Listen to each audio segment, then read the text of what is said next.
Pokémon Legends Arceus is a radical take for the franchise on the series' now well-trod formula. It not only adds a bunch of new mechanics, but it also switches up some of the old ones to adapt them to the fresh gameplay, sometimes cutting against the grain of muscle memory for previous games. Here are some tips I wish I knew before playing Legends Arceus, and some things to watch out for that you'll want to drill into your head. Legends Arceus allows you to catch Pokemon in the open world for the first time, where you aim a reticle and pull the right trigger to throw, which feels natural. However, right trigger for throwing is also how it works in battles too, something I never fully got used to.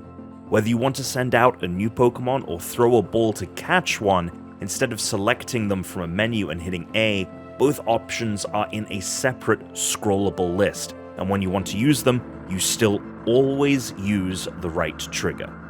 Another first for the series is stealth, as approaching from behind and staying out of the line of sight of a target mon greatly increases your chance of catching it. I was surprised how much easier it was to capture Pokemon that otherwise would have easily escaped just by hitting them unsuspectingly. If you feel a heavier vibration in your controller when they're hit by the Pokeball, you successfully did it. If you black out in the game, you'll drop some items, which will appear in someone else's game, that they can find and return to you. You're going to want to do the same for others as often as you can, as returning items gains you merit points, the clearest way to get items like stones and other valuable resources.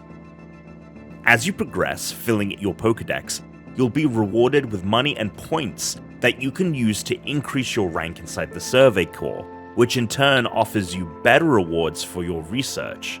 The process for doing this is annoying, however, as you have to first speak to Professor Laventon, who first verifies the research, and then you have to take it to the Survey Corps leader Silene to increase your rank. If you just get your research verified by the professor, and you unlock the ability to get a new rank, further research points won't work toward a subsequent rank until you've spoken to Silene. A couple of times, points I acquired were wasted because I forgot about the second step, so don't be like me. In the Galaxy Team headquarters, there's a guy right by the entrance that you can pay to increase the space of your satchel by 1. You are going to very quickly run out of space in your satchel, the most annoying aspect of the game in my opinion. Each space increase costs more money, and the asks for getting more storage ultimately become ridiculous.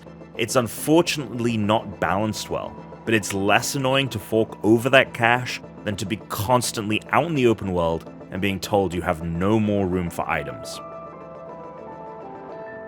There are a ton of ways to fill out your Pokedex, including catching more of the same type of monster, battling with them, or seeing them use a different type of move. At first, I was super attentive as I was trying to fill it out. I'm here to tell you, you don't need to be. Unless you're looking to fill out a specific Pokemon's entry for a side quest, I would say largely focus on just playing the game. Pokemon entries are complete after 10 points, which can be accumulated in different ways, so you don't need to do everything in a Pokemon's Dex entry in order to complete it, thank God. Leveling up your Pokemon is easier than ever in Legends Arceus, and one of the ways you can get incremental XP is by using a Pokemon to harvest resources in the world. If you're looking to quickly level up a specific mon, using them as a harvester on top of battling with them increases your XP gains significantly.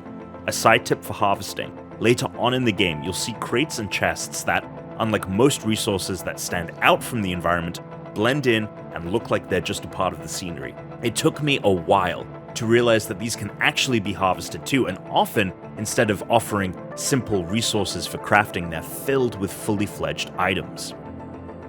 Battles are both familiar and yet very different in some regards. The first is you can move and look around a battle to get a different vantage point.